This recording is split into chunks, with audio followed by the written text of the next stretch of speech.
Good morning. Good week. Welcome to a new week. It is Monday.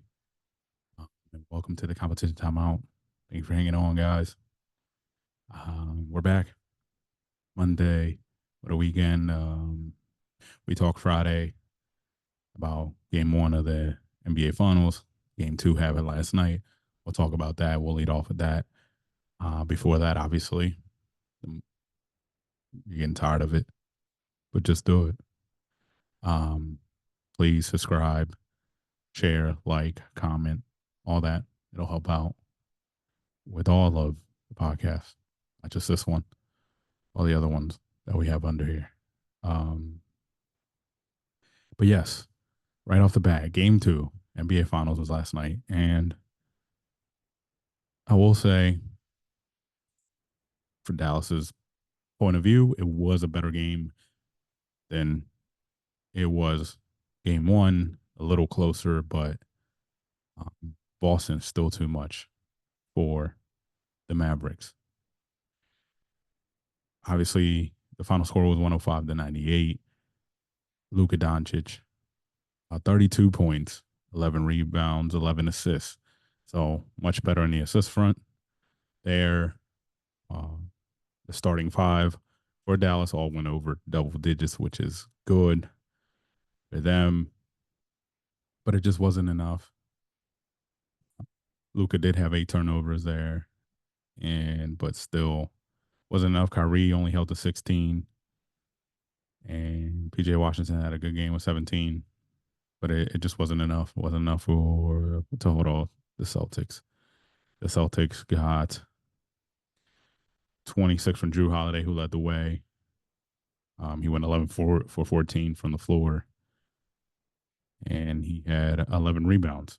Been rebounding there. Jalen Brown after him with 21 points,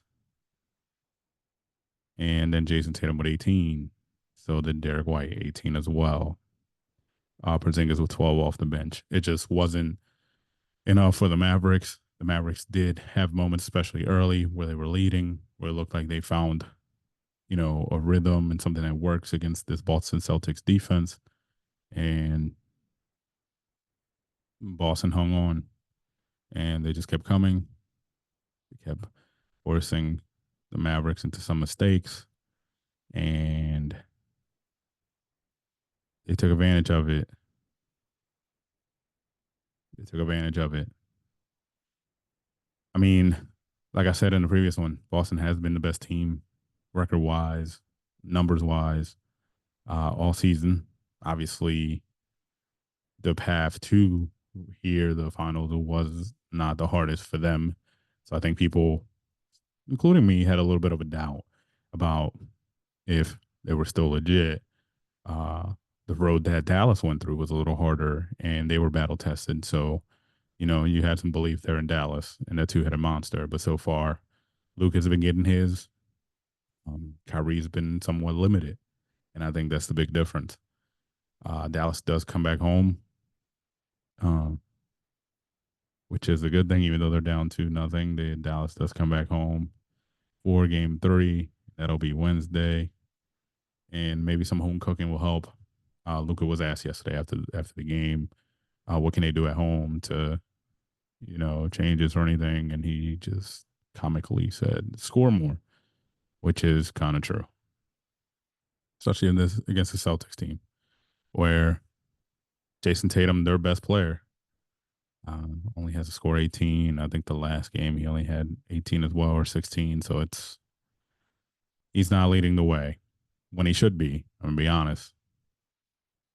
I honestly, this might be controversial. I kind of agree with Jason Kidd, at least as of right now. This playoff run that the Celtics has been on, Jalen Brown has been the best player. Just being honest, and I'm a big Jason Tatum fan. But this is the I get that he's playing on a really good team that at least everybody on the starting five could get theirs and things like that. And he doesn't have to do as much, but that's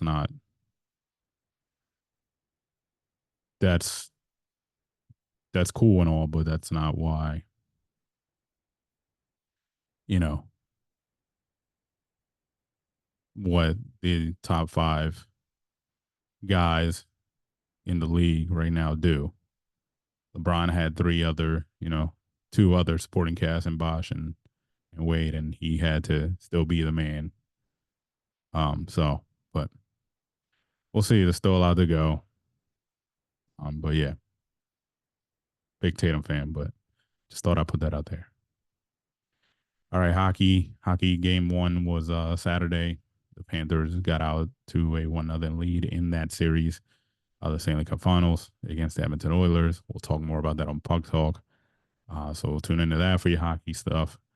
Game two is tonight in Florida again, and that should be good. Atmosphere was really good. The game was really good, even though it was 3-0. But yeah, we'll discuss that more in depth on Puck Talk. Baseball, MLB, obviously, a couple of good things that happened this weekend. Besides, baseball that did happen, there was a London series between the Mets and the Phillies. 2 games in London. National TV, both. They split. Phillies won the first one. Mets won the second one. So that was that. Also in the States, the big series of, 2 teams with expectations going into the season, through the season. And that was the Dodgers going to play the Yankees in Yankee Stadium. And the series honestly delivered. Uh, Dodgers won the series 2-1. First game, Friday night, went to extras. Dodgers won there. The second game was a Saturday. The second game Saturday was a blowout, honestly. And the Dodgers took that. And then the Yankees, they got one out of them last night, winning 6-4. And yeah, I mean, really, really good games. Could be a preview of the World Series. Could be just a fun game to pay attention and have eyes on in June while other things are going on. So it was fun. For me, I enjoy baseball. I'm also a Yankees fan, as you guys know. But I'm mad at the fact that they only took 2. They only took 1 out of the 3. It happens. They'll be back at it today with more games. But yeah, move on. In the NFL, there's not much going on. Darren Waller retires at 31. A bunch of people thought that was happening. So, yeah. The Lions had to give up their last OTA session because they broke some rules. Um, yeah. And then everything else, the preseason schedule came out. Bears, Texans, August 1st, Hall of Fame game. And also Rashid Rice was practicing with the Chiefs, and he asked about the incident, and he said he vows to mature. So we'll see what happens. Soccer wise, like I said, everything's gearing up. A lot of friendlies, everything's gearing up for Euros, which start Friday. Germany, who's the host country, they host Scotland. That starts Friday. Sorry, Friday that starts, and then the games will keep going and on. Then a few days later, I think it's maybe late next week as well. Copa America in the U.S. starts, so that'll be fun to see. In motorsports, we got F1 was back in Canada, and Max Verstappen, after a rainy start to the race, he started in second to George Russell. Things warmed up, and Verstappen gets back on the winning column. Right now, he does lead the standings. Leclerc is behind, even though he didn't finish. And Lando Norris got closer to Leclerc by finishing third. Well, second. Sorry. But yes, Canadian Grand Prix was a little rainy, but then it warmed up and ended up being a really, really, really good race. They're back in 2 weeks. They're back for the Spanish Grand Prix. And then then the Red Bull Ring, which is always fun. Um, in NASCAR, we had Kyle Larson wins road course. He is leading the way in the points. So yeah, see how that goes.